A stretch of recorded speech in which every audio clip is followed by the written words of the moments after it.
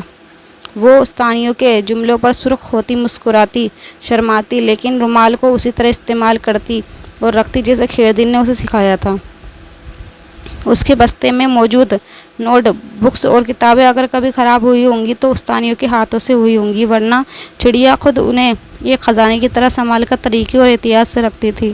کوئی اس کا بستہ کھول کر دیکھتا تو نوٹ بکس اور کتابوں کی ترتیب دیکھ کر بھی حیران رہ جاتا۔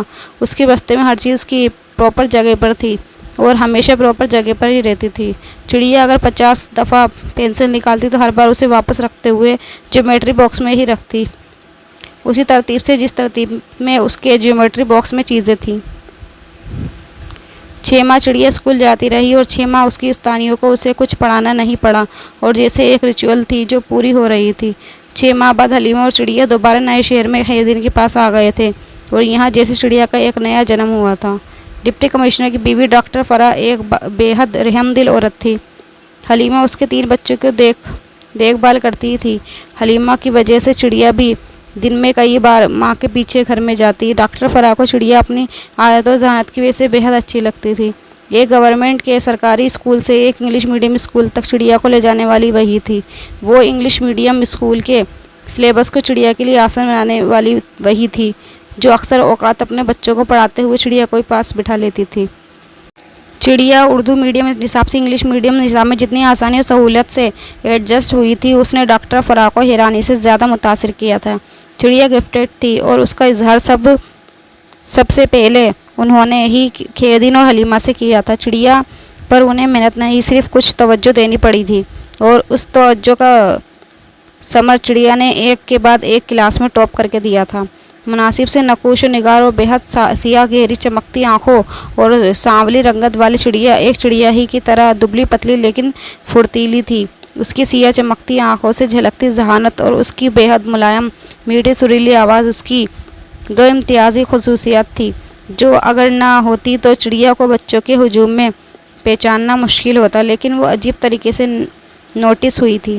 ڈاکٹر فرح کے بچوں کو ہفتے میں ایک بار میوزک ٹیچر موسیقی سکھانے آتے تھے، اور وہ سارا وقت چڑیا کو سرگم سکھاتے رہتے تھے۔ چڑیا کوئل کی طرح گاتی تھی، اور فرح اور اس کا شوہر عابد مسعود اگر گھر پر ہوتا تو چڑیا کے گیت سننے کے لیے خود بھی آ کر اپنے بچوں کے پاس بیٹھ جاتا۔ کیا بنو گی تم چڑیا بڑی ہو کر؟ ڈاکٹر فرح کو اس سے گپ شپ لگانے میں مزہ آتا تھا۔ وہ اپنے بچوں کے ساتھ کھیلتے ہوئے اکثر اس سے بات چیت کر لیا کرتی تھی۔ میں ڈاکٹر بنوں گی، چڑیا بے حد اعتماد سے اسے بتاتی۔ پھر کیا کرو گی؟ وہ اسے مسکراتے ہوئے مزید کریدتی۔ پھر میں علاج کروں گی، کھٹاک سے جواب آتا۔ کس کا علاج کرو گی؟ جو بیمار ہوگا، اور اگر کوئی بیمار نہ ہوا تو؟ پھر فرح اپنی مسکراہٹ چھپاتے ہوئے اس سے کہتی۔ پھر ریسٹ کروں گی، بلا توقف جواب آیا۔ لیکن ڈاکٹر تو ٹیسٹ نہیں کرتے، پھر آپ کیوں کرتی ہیں؟ ڈی سی کی بیوی بے اختیار ہنسی۔ وہ لاجواب ہو جاتی، اور یہ اکثر ہوتا تھا۔ اس بچی کی زبان بے حد صاف تھی، اعتماد بلا کا تھا، لب و لہجہ بے حد شائستہ اور آواز میٹھی۔ حلیمہ تمہاری بیٹی بڑی ترقی کرے گی، ماشاءاللہ بہت ذہن ہے اسے، بہت پڑھانا۔ ماشاءاللہ بہت ذہین ہے اسے، بہت پڑھانا۔ وہ ہر بار چڑیا سے ایسے ہی مباحثے کی بات کہتی۔ حلیمہ کا سیر و خون بڑھتا یہ سن کر کہ باپ بیٹی چڑیا کی تعریفیں اگلے کئی دن ایک دوسرے کو دہرا کر سناتے، اور ہر بار یوں سنتے اور سناتے جیسے پہلی بار ہو۔ بیٹی کو ڈاکٹر بنانے کا خواب حلیمہ نے ڈی سی کی اس بیوی کو دیکھ کر ہی کیا تھا۔ چڑیا کی جگہ اس کا بیٹا ہوتا تو وہ اسے ڈپٹی کمشنر بنانے کا خواب دیکھتی، جیسے اس کی دادی نے خیردین کے بارے میں دیکھا تھا۔ مگر چڑیا لڑکی تھی، اور وہ لیڈی ڈاکٹر بن جاتی تو بھی بہت بڑی بات ہوتی تھی۔ وہ ان کے گاؤں اور برادری کی پہلی ڈاکٹر ہوتی، جیسے خیردین پہلا سرکاری ملازم، حلیمہ 10ویں جماعت پاس کرنے والی پہلی لڑکی، اور چڑیا